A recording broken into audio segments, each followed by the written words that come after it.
আসসালামু আলাইকুম প্রিয় শিক্ষক মণ্ডলী, আশা করি সবাই ভালো আছেন।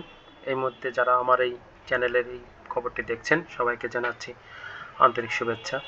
প্রিয় শিক্ষক মণ্ডলী, মাধ্যমিক উচ্চ শিক্ষা অধিদপ্তরের একটি চিঠি, সেই চিঠিতে বলা হয়েছে মাধ্যমিক উচ্চ শিক্ষা অধিদপ্তরাধীন শিক্ষা প্রতিষ্ঠানে এমপিওভুক্ত শিক্ষক কর্মচারীদের এমপিওর অর্থ ইএফটিতে প্রেরণ সংক্রান্ত। এখানে উল্লেখ করা হয়েছে, প্রিয় শিক্ষক মণ্ডলী খেয়াল করেন,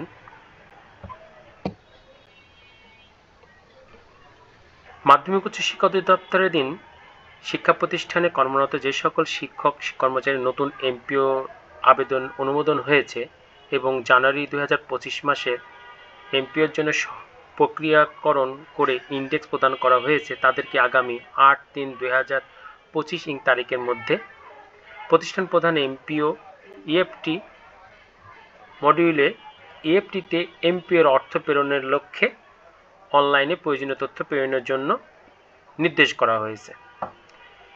শিক্ষক কর্মচারী জানুয়ারি 2025 মাসে ট্রান্সফার অপশনের মাধ্যমে নতুনভাবে এমপিওভুক্ত রি-এমপিও হয়েছে, অর্থাৎ ডিসেম্বর 2024 মাসে এমপিওতে নাম ছিল না কিন্তু জানুয়ারি 25-এ নাম এসেছে, তাদেরকেও এমপিওএফটি মডিউলে অনলাইনে প্রয়োজনীয় তথ্য প্রেরণ করতে হবে।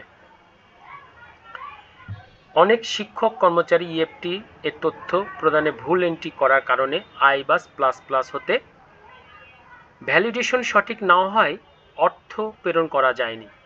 অর্থাৎ যাদের নামে ডট বিভিন্ন রকম প্রবলেম ছিল, জন্ম তারিখে এনআইডি কার্ডে ভুলভাবে যাদের এন্ট্রি ছিল, তাদের জন্য ইএফটি তথ্য এন্ট্রি প্যানেলে এডিট অপশন চালু হয়েছে। তাদেরকে বর্ণিত সময়ের মধ্যে পুনরায় সঠিক তথ্য প্রদানের জন্য অনুরোধ করা হচ্ছে।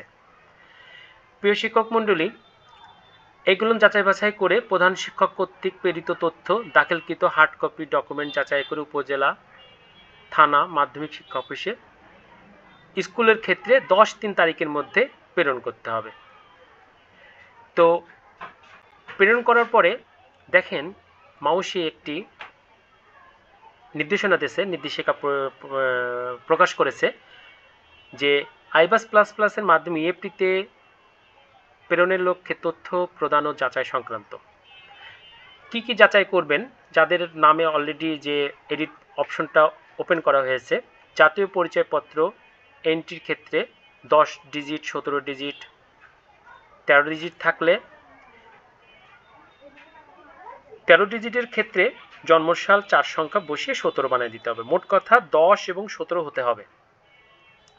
2 নম্বরে শিক্ষক কর্মচারীর নাম ও জন্ম তারিখ জাতীয় পরিচয়পত্র অনুযায়ী এন্ট্রি দিতে হবে। জাতীয় পত্র ঠিক যেভাবে আছে ঠিক সেইভাবে ওখানে লিখতে হবে। মোবাইল নম্বর নিজ জাতীয় পরিচয়পত্র দ্বারা নিবন্ধিত, অর্থাৎ আপনি আপনার এনআইডি কার্ডের যে নম্বর দিয়ে আপনি রেজিস্ট্রেশন করে রাখছেন সেটা দ্বারা আপনি এটা নিবন্ধন করবেন। বর্তমান প্রতিষ্ঠানের এমপিওর অর্থ যে ব্যাংকে বা যে শাখায় জমা হয় সেই শাখার রাউটিং নম্বর, ব্যাংক হিসাব নম্বর দিতে হবে এবং অবশ্যই ব্যাংক হিসাব নম্বর 13 থেকে 17 ডিজিটের হতে হবে। ব্যাংক হিসাবে নামের ক্ষেত্রে ইংরেজি অক্ষর এ থেকে জেড পর্যন্ত আপনার অক্ষর যা আছে তা লিখবেন, ঠিক আছে, কিন্তু কখনোই কোনো রকম ডট, কমা, সেমিকোলন, ক্লোন এগুলো ব্যবহার করা যাবে না।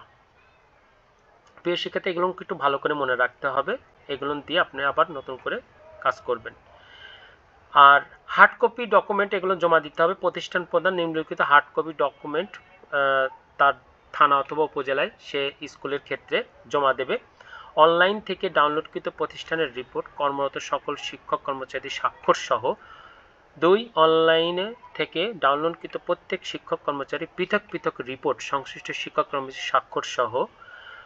আর 3 নম্বরে আছে শিক্ষক কর্মচারীর জাতীয় পরিচয়পত্র এনআইডির ফটোকপি প্রতিষ্ঠান প্রধান কর্তৃক সত্যায়িত।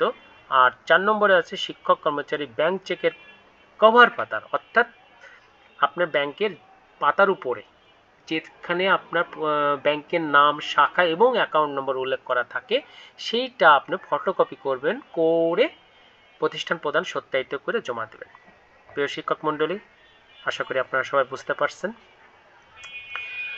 আর আরেকটি কথা আছে, স্কুল শিক্ষক কর্মচারীদের হার্ড কপি ডকুমেন্ট সংশ্লিষ্ট উপজেলা বা থানায় কর্মকর্তা কার্যালয়ে জমা দেবেন। কলেজের ক্ষেত্রে পরিচালক অর্থাৎ আঞ্চলিক কার্যালয় যেটা বলা হয় সেখানে জমা দিতে হবে কলেজের ক্ষেত্রে। স্কুল ও কলেজের ক্ষেত্রে স্কুলের অংশের এমপিও শিক্ষক কর্মচারী হার্ড কপি ডকুমেন্ট উপজেলায় জমা দেবে, আর কলেজের অংশের হার্ড কপি জমা দেবে হচ্ছে পরিচালকের কার্যালয়ে। তো প্রিয় শিক্ষক মণ্ডলী, আজকে এই পর্যন্ত। সবাই ভালো থাকবেন। আশা করি আপনাদের সাথে আপনার নতুন নতুন এইগুলো খবর নিয়ে যেতে আসতে পারি। ধন্যবাদ সবাইকে।